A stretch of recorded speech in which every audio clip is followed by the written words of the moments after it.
Hey coaches, it's your leader of Believe to Achieve team, Ashton Brightbach, and I have a compelling message for you guys. Something that I might not talk about so much that I feel like I need to. So I've been in this business for almost 5 years. I don't feel like I'm at where I should be at. And I know it's because of my own mistakes, my own failures, and a lot of times I just felt like, I don't know, I was okay where I was at, and yeah, I'm sure you guys have been there. I'm sure some of you guys have been there. You're like, all right, I'm going to do this, and then you do this, and then all of a sudden you're getting a funk, or you have a failure or a setback, and then you're just like, okay, I'm going to get myself back, and then you get yourself back, but it's not to the point where you want to go, or where you want to strive to, or where you want to achieve to. You kind of just let it ride on this flat line here.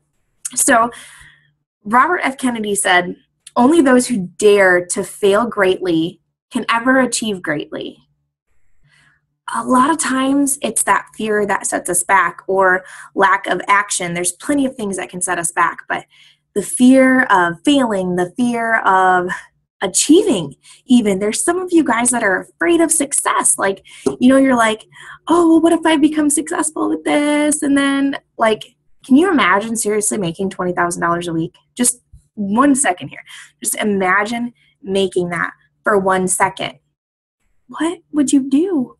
What would you do? First of all, you probably don't believe that you can. I believe that I can. Next, you're like, there's so much responsibilities, there's so many things that I have to do, or you ultimately have to decide what it is that you want in this business, what it is that you're striving for. But if you're not succeeding, it's because you haven't started yet. You haven't started yet. You haven't taken action yet. You're talking about it. You have these goals. You have these dreams. You might even have the belief there, but you haven't done what it is yet because you're afraid of something. You let fear stop you. Or maybe you've tried something and it worked a little bit and you're like, oh, that's cool. And then you tried another thing and it didn't work. You failed. And the failure freaks you out. It sets you back. So I want to talk about failing forward, because a lot of us will stop taking risk because of one thing. Like, you might post something out about your transformation. You might post something out about you even being a coach, and one person says something, or even the people that are very close to you, your closest friends, your closest family. Yeah, you're going to do what? You're going to achieve that?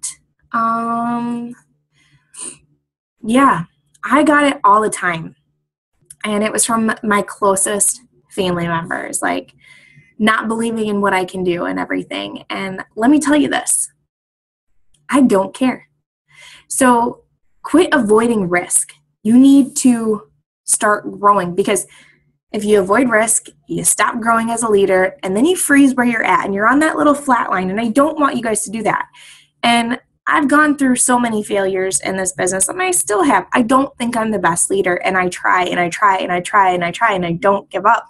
I'm learning the balance of I have this heart and passion for people and love them and don't want to push them. Like, I do want to push them, but then my soft side is like, I don't know. But you know what? I should be pushing you if I love you and care about you and care about you and your family. Some of you guys need different types of pushes, though. So I'm learning as a leader how I need to grow you guys to leaders. I have failed and failed and failed, and I'm learning and learning and growing. But anyways, those that are successful, what they do is they push through their failures. They fail forward. They know that setbacks are just setups for something to come. So if I try a training and it doesn't work, I try a different training, and I just keep expanding it and having great ideas and waiting for that one to hit, because it's going to hit. If I stop, nothing's going to happen. I can't achieve anything. So Woody Allen said, if you're not failing every now and again, it's a sure enough sign that you are not trying anything innovative. And Like I said, it's you stop. What goals and dreams do you have? You can't please everybody. You're not going to please everybody.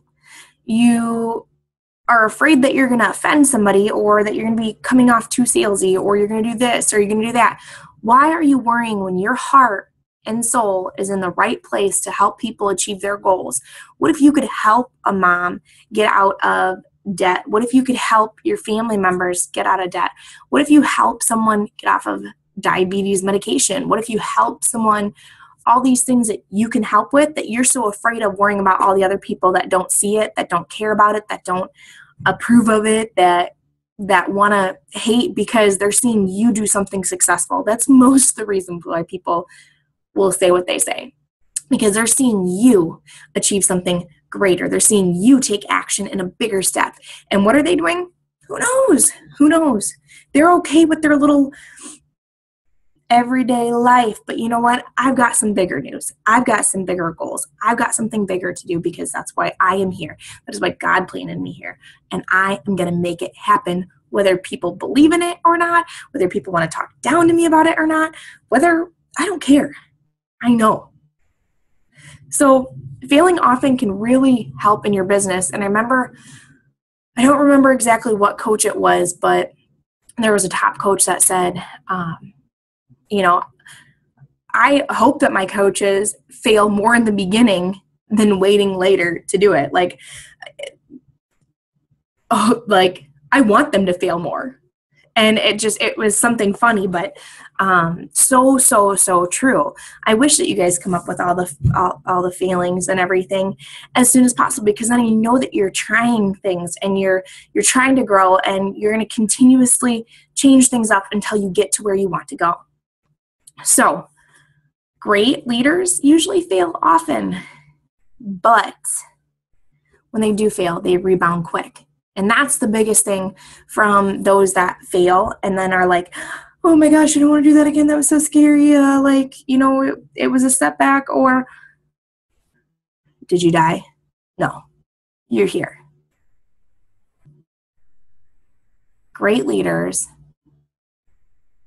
push through that and they rebound. They're like, okay, that was a really stupid idea, or that wasn't the greatest thing. Maybe I need to do something different. So,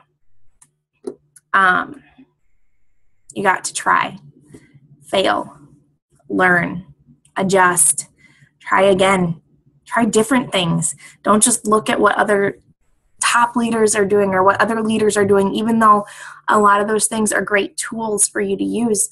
And if they are successful, then something is working. But what can you do that's different, that can create success? How can you turn your failures into success? If you're not failing, you've stopped dreaming, and you'll eventually stop learning and you'll stop growing. So there's one thing that I want to reach out to you guys that are my faith-filled lovers, and it's in Luke 19, which tells a story in a message version. So in Luke 19, in the message version of the Bible, it says in verse 26, it says, risk your life and get more than you've ever dreamed of, or play it safe and end up holding the bags. So, what should you do? Don't overcomplicate this. That's one thing that I'm going to tell you. Go through the trainings. There's checklists for you, and you have to find the checklist that works for you. Do the vital behaviors, the 4 vital behaviors. And if you don't know what the vital behaviors are, then you better ask. But don't overcomplicate it. Use your heart. Go for what you want to go for and what you want to achieve by helping others. So in the book that I'm reading called It, there was a few things that he said. He said, call your new ideas experiments. Create a culture that allows failures. If you guys do something that you're like, oh, that was really bad, post in the team. Or if you're like, I'm in a funk and I just wasted the whole day, post in the team. It's going to inspire other people It's okay that we're failing. I just don't want you to quit. I don't want you to give up on your dreams and on your goals. There's people in this team that want to bring their husbands home. There's people in this team that want to create a full-time income for their family. And it's not a bad thing. This is not a bad thing. You can either go to a 9-to-5 job and work a 9-to-5 job and be okay with not getting any raises, be okay with stuck doing something maybe that you're not too excited about, same as your spouse or whatever. Or you can take risk in this business. You can take risk in helping other people. You can take risk in building a team and helping them create something and grow this to where you're constantly seeing a raise in your income and you're constantly helping more people and helping more people and helping more people.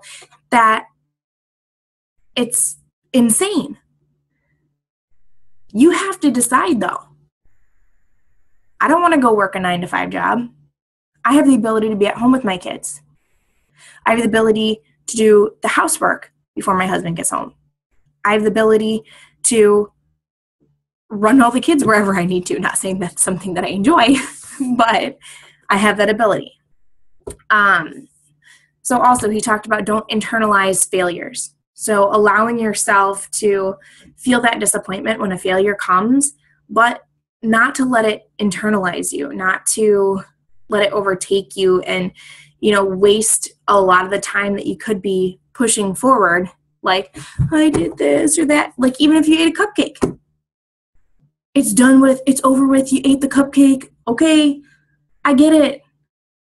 Now let's move on. Debrief after your failures and successes. So look back as to, when you have a failure, what was it that failed? Maybe it was a post that you put out that didn't have a lot of attraction. Was it the time of the day? Was it how you worded things? I mean, what? When you succeed in something, what was it that you did? And lastly, keep doing. Keep going. Don't stop. You have no idea. I believe in each and every single one of you. I believe in this opportunity more than you even know, more than you can even imagine. There is so much potential in what you can do with this if you would just do it. And it's not complicated. Might be a little crazy and insane in the beginning, and there are going to be some things that you're probably not going to like to do, or I don't want to say like to do, but that are like, I gotta do that today. But you get them done. It's that eat that frog. You do that first. You don't like starting conversations with people. Too bad, we're human. That's what we do. So Winston Churchill said, courage is going from failure to failure without losing enthusiasm. I can tell you, I'm one of the first people that can sit here and say I have gone from failure to failure to failure to failure to failure. And I've also had some great successes too. I'm completely not the person that I was 5 years ago. But there's a lot of aspects of my life that I continue to fail, and even in this business. But I'm still as pumped up and excited about doing what I do because I know that I'm making a difference in my family's life, in other people's lives, my children, and I know that I'm going to make a great impact. And I know that God's going to prosper me for this. I'm going to use my gifts to help others. And this business is where I am doing that. So, ask yourself this. If you knew that you couldn't fail, what would you do? If you knew that you could be blessed with anything, what would you be blessed with? Think about that. If you made $10,000 a week, how would that affect your family's lives? How would that affect other people? It's not a bad thing. I'm going to tell you right now quickly as far as the biblical aspects. It's not a bad thing to prosper. It's not a bad thing to have money. It's not okay to love money. You can't love God and love money at the same time. But you can share that wealth. You can use it to give back, including having a home that's big enough for your family, including being debt-free, taking your family on vacations that you never dreamed of. So, are you ready to take risk and fail? Or do you want to remain the same? That's your question.